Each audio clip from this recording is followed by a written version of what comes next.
Even if you only have a few router bits or a few hundred, proper maintenance can make them last for a lifetime of projects. Personally, I use router bits for custom car audio and have a wide variety for many different tasks, and thus I want to protect this investment. But without the right tools, cleaning the grime that gets built up onto these can be a total pain. And there are also some potential mistakes that you're going to want to avoid. So in this video, we're going to go through the cleaning process so that we can go from this to this.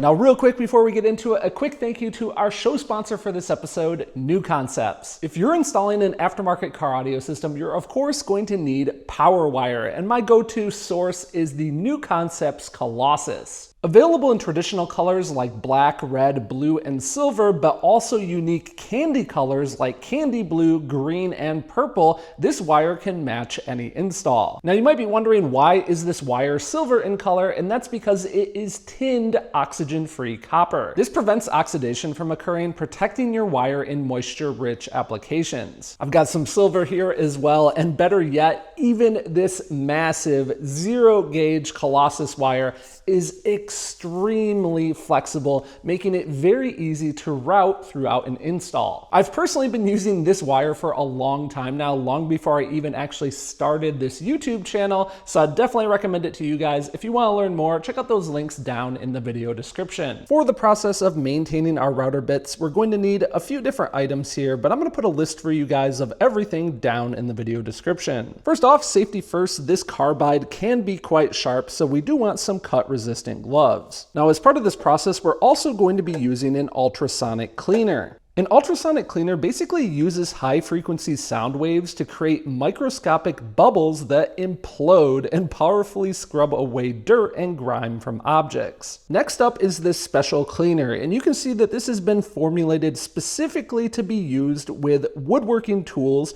or in this case, router bits. It's formulated to remove pitch, resin, and adhesive residue from the bits, and it's also non-toxic, non-flammable, and biodegradable. I know it can be a little alarming to see the hazard diamond here, but let's break down quickly what this means. The one here in the blue zone indicates a slight health hazard. Basically, exposure to this chemical could cause irritation with only minor residual injury, even if no medical treatment is given, and it says you might experience temporary discomfort or slight irritation. Otherwise, in the red zone, there's a 0, which means this chemical will not burn under typical fire conditions. It's a non-combustible material. And it's also a 0 in the yellow zone, which means this chemical is normally stable even under fire exposure conditions. It is not reactive with water, and it's not likely to explode or undergo a violent chemical change. Most importantly though, according to the manufacturer, this can be used as a spray, but also in ultrasonic cleaners. Now we also have some shop tiles and a microfiber, pretty self-explanatory there, and we also have Bow Shield T9. We'll talk about this more later in the video. Finally, we have some lubricant for the different router bearings. Now the process that I'm about to show you is a process that I've done on a few of my different router bit sets within the last week here. This is a process that I like to try to do at least twice a year. The frequency at which you need to do this process is of course going to depend on how frequently you use your router bits, and there is something I recommend that you guys do every time you know that you're going to be putting away a router bit for an extended time. Again, we'll talk about that more later. For our example here, we're going to focus on cleaning up these bits here. You can see these are a set of roundover bits.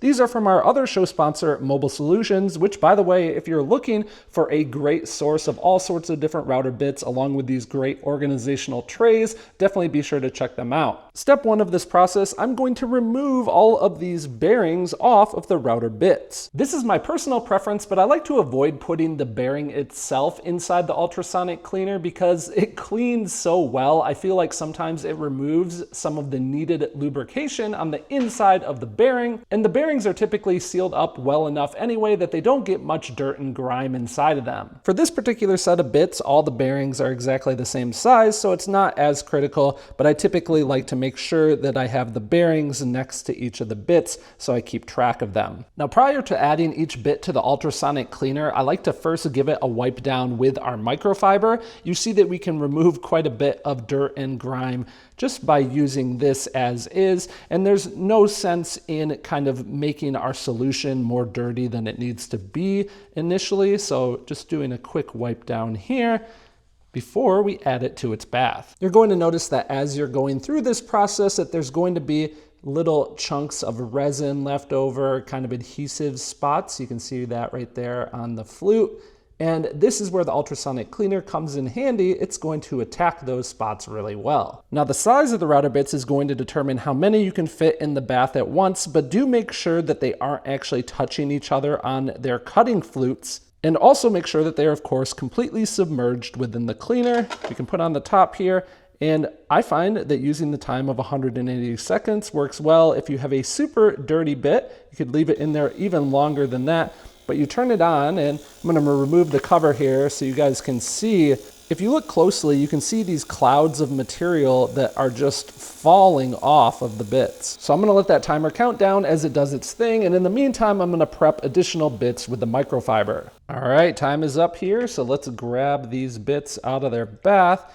And I like to set them on top of a blue shop towel like that. So right out of the bath, these are much, much more clean now, but I do like to take another shop towel, and in this case, I'm looking to kind of dry these off, drying that cleaner off of this and getting any of the residual leftover grime. Once you get in a groove, working through all of these different bits doesn't really take all that long at all. If you find yourself waiting on the ultrasonic cleaner, you can also use some of the cleaner liquid and you can apply it to your microfiber and wipe down your bearings. A side note, I also realized when I was filming that previous clip that I reached down in and grabbed them out of there. You can just use this basket to lift them out of the liquid. Out of the ultrasonic cleaner now, our bits are nice and clean, but there is a critical step that we need to do before we are done, and that's to apply some long-lasting protection. Now, according to the manufacturer of the cleaner here, this does offer protection from rust and corrosion as is. But this spray right here, BoShield T9, is literally developed by the Boeing company. It's used in aviation to prevent rust and corrosion. And what I like about this is when it dries, it's kind of waxy. You really know that it's going to stay on the metal and protect it. It's a super thin layer, but what I like to do before I add the bearings is just give these a little spray. I'll flip all of them over now and make sure that I also spray the other side.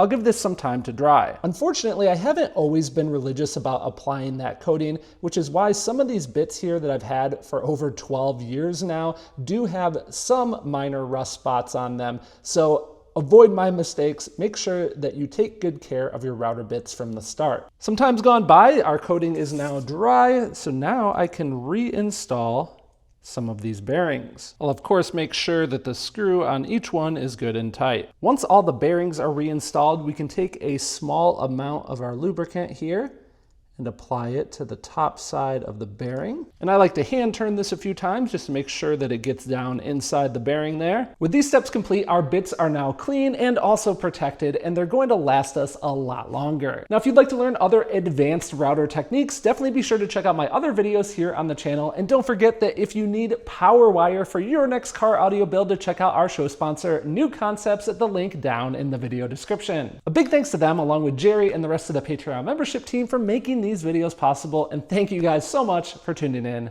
and watching.